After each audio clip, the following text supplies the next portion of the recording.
Hey friends, my name is Ankit Verma और आज हम डिस्कस करने जा रहे हैं सी प्लस प्लस का प्रोग्राम जिसका नाम है प्राइम नंबर। तो हमें प्राइम नंबर फाइंड करना है। हमें पता है कि प्राइम नंबर जैसे कि 7, जो भी नंबर सिर्फ 1 से या फिर अपने आप से डिवाइड होता है उसको हम बोलते हैं प्राइम नंबर। इसका मतलब 7 बीच में आने वाले किसी भी नंबर से, जैसे कि 2, 3, 4, 5, 6, तो हम अगर यहाँ पे लिख लेते हैं 2, 3, 4, 5 और 6, तो 7 हमारा इनमें से किसी से भी डिवाइड नहीं होता, तो ये हमारा 7 क्या है? Prime number. तो जो भी नंबर 1 से या अपने आप से डिवाइड होता है उसको हम बोलते हैं प्राइम नंबर। तो हम इस प्रोग्राम को अब बनाते हैं। सबसे पहले हमारा प्रोग्राम जो है मेन फंक्शन से स्टार्ट होगा। हमने यहाँ पे मेन लिया है और यहाँ पे लिया है इंट, यानी कि उसकी हम एक रिटर्न टाइप दे रहे हैं। तो यहाँ पे हमें कुछ रिटर्न भी करवाना पड़ेगा इंटीजर टाइप का। अब यूजर से हमें सबसे पहले नंबर डिमांड करना है, तो हम यहाँ लिखेंगे सी आउट और यूजर से एक नंबर एंटर करवाएंगे, तो हम यहाँ लिखेंगे एंटर नंबर। तो यूजर हमें एक नंबर देगा।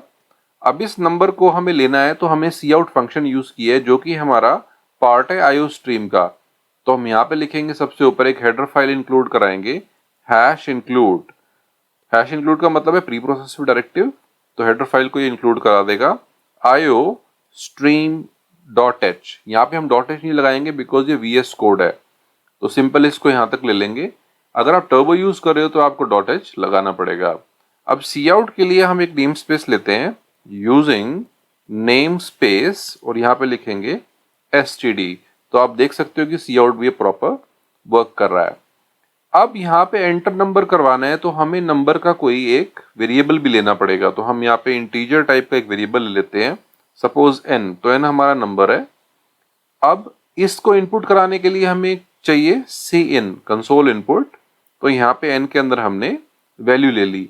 जैसे ही हमने वेरिएबल को डिक्लेयर किया था तो मेमोरी में हमारा एक ब्लॉक रिजर्व हो गया था जिसका नाम है n, और उसका एड्रेस कुछ भी हो सकता है, मैंने अज्यूम कर लिया 301, और उसकी वैल्यू जो है वो यूजर देगा और सीन से हम इसके अंदर वैल्यू को स्टोर करवा देंगे।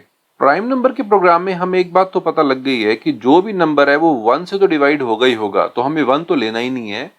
2 से लेके नंबर से एक लेस तक चेक कराना है। अगर नंबर उससे डिवाइड हो गया इसका मतलब वो प्राइम नहीं है। तो हम यहाँ पे क्या करेंगे, एक फॉर लूप ले लेते हैं। फॉर लूप को रन करने के लिए हमें एक वेरिएबल चाहिए, तो हम यहाँ पे इंटीजर एक वेरिएबल ले लेते हैं i। तो मेमोरी में एक और ब्लॉक रिजर्व हो जाएगा जिसका नाम है i। मैं एज्यूम कर रहा हूँ इसकी जो भी एड्रेस अभी है 401। तो 4 के अंदर हम लिखेंगे i is equal to, i को हम स्टार्ट कराएंगे 2 से, और ये कब तक चलेगा? i लेस देन उस नंबर के, तो जो भी नंबर आपने लिया है n, तो उस नंबर से कम तक चलेगा, और i प्लस प्लस। तो हमारा एक लूप रेडी हो गया। तो i के अंदर वैल्यूज कौन सी आएंगी? 2 से लेके लेस देन n तक। मतलब अगर हमारा नंबर 7 है तो 2 से लेके 6 तक आएंगी। अब हम क्या चेक कराएंगे कि क्या वो नंबर इनसे डिवाइड हो रहा है। तो उसके लिए हम क्या लिखेंगे, इफ, मतलब अगर हमारा नंबर मॉड निकालेंगे किससे? i के साथ। अगर उससे डिवाइड होके 0 आ रहा है, तो नंबर अगर i से, तो i की वैल्यू कभी 2 होगी, 3 होगी, 4 होगी, 5 होगी। तो अगर वो 0 हो जाता है उस केस में हम यहाँ पे क्या लिख देंगे कि नंबर हमारा प्राइम नहीं है।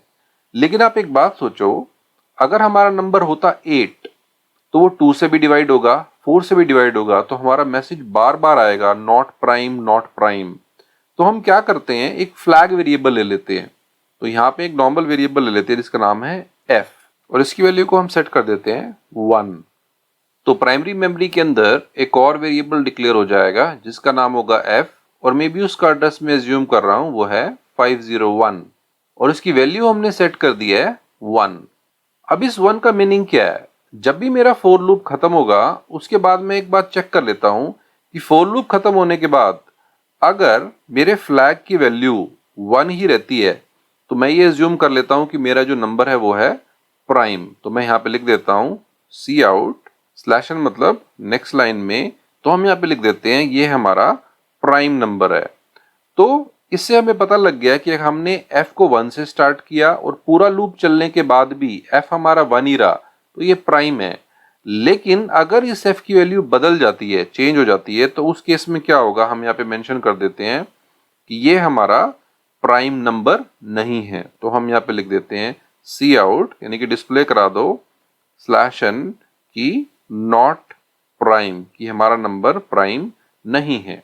तो अब सिंपल हमें क्या देखना है, जैसे ही हमारा नंबर एक बार, सपोज हमारा नंबर था 8, वो 2 से डिवाइड हो गया, तो हम यहाँ पे फ्लैग को क्या कर देंगे 0, जिसका मतलब है कि हमें पता लग गया कि हमारा नंबर अब प्राइम नहीं है। तो इसको हम कितनी बार भी अब चेक कर लें, अगर हमारा नंबर 8 होता तो वो 2 से भी डिवाइड होता, 4 से भी होता, तो हर बार ये फ्लैग 0 ही रहता। तो जब लूप ओवर हो जाएगा तो हमारा आंसर आ जाएगा नॉट प्राइम। अगर फर्स्ट टाइम ही आपको पता लग रहा है कि मेरा नंबर नॉट प्राइम है, तो हम यहाँ पे ब्रेक भी कर सकते हैं। ब्रेक का मतलब हमें और चेक करने की जरूरत ही नहीं है। जब 2 पे आपको पता लग गया कि 8 जो नंबर है वो 2 से डिवाइड हो रहा है, तो 3, 4, 5, 6 क्यों चेक करना, तो हमने यहाँ पे उसको ब्रेक कर दिया। तो ये हमारा प्राइम नंबर का प्रोग्राम रेडी हो गया। अब एक बार इसको हम चेक कर लेते हैं और देखते हैं कैसे वर्क कर रहा है। तो मैं इसको रन करता हूं। सबसे पहले मैं यहाँ पे चेक करूंगा कि एक नंबर जो कि प्राइम है, तो मैंने यहाँ पे 7 डाल दिया, मुझे पता है कि 7 प्राइम है, तो मैं एंटर करूंगा। देखो यहाँ पे आउटपुट आ रही है प्राइम। अब ये वर्क कैसे कर रहा है, सबसे पहले मेन फंक्शन हमारा रन किया, उसके अंदर ni ये वेरिएबल्स डिक्लेयर हो गए, एक f भी डिक्लेयर हो गया, उसकी वैल्यू हो गई 1। एंटर द नंबर, तो नंबर हमने एंटर कर दिया जिसकी वैल्यू है 7। तो यहाँ पे n के अंदर वो वैल्यू चली गई 7, तो ये हमारी वैल्यू आ गई। अब 7 के लिए 2 से स्टार्ट होगा और लेस देन 7 तक, यानी कि 6 तक ये चलेगा। तो 7 के लिए कहां से कहां तक चलने वाला लूप हमारा 2 से लेके 6 तक, मतलब i की वैल्यू होने वाली है 2, 3, 4, 5 एंड 6। तो ये वैल्यूज होने वाली हैं। अब ये क्या करेगा, ये 1 बाय 1 जब i की वैल्यू 2 होगी तो ये चेक करेगा कि क्या नंबर 2 से डिवाइड हो रहा है, क्या 7 2 से डिवाइड हो रहा है, नहीं। इफ का पार्ट नहीं चलेगा, दोबारा i इंक्रीमेंट होगा। ऐसे ही 3 के लिए चेक करेगा, तब भी डिवाइड नहीं हो रहा, 4 में भी नहीं हो रहा, 5 में भी नहीं हो रहा और 6 में भी नहीं हो रहा। तो जब भी इसकी वैल्यू 7 होगी यहां से बाहर निकल जाएगा। हम इसको स्क्रॉल डाउन करते हैं और उसके बाद हमारी कंडीशन आ जाती है इफ की। यहां पे हम देख सकते हैं कि फ्लैग की वैल्यू 1 की 1 है, तो उसमें क्या होगा, हमारे पास आउटपुट आ जाएगी कि ये नंबर प्राइम है।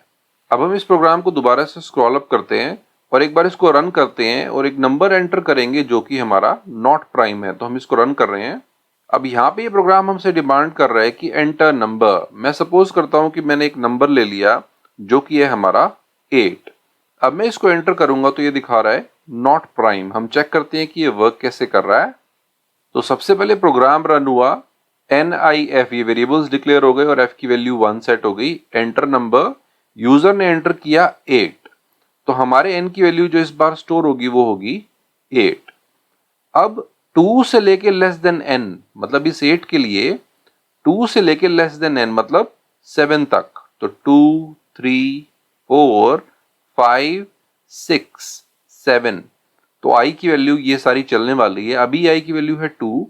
ये चेक करेगा कि क्या मेरा नंबर 2 से डिवाइड हो रहा है, तो 8 2 से डिवाइड हो रहा है, परफेक्ट, रिमाइंडर 0 आएगा। तो ये पहली बार में ही डिवाइड हो गया, तो ये क्या करेगा, अंदर जाएगा और फ्लैग को 0 कर देगा। तो हमारी फ्लैग की वैल्यू 0 हो गई और यहां से ये ब्रेक कर देगा। ब्रेक का मतलब बाहर निकल जाओ फॉर लूप से। तो हमें इन सब के लिए चेक करने की जरूरत ही नहीं है। रीजन ये है कि जब हमें पता लग गया फर्स्ट टाइम ही कि नंबर हमारा नॉट प्राइम है, तो बाकियों से क्यों चेक करना, इतना टाइम हम क्यों वेस्ट करेंगे।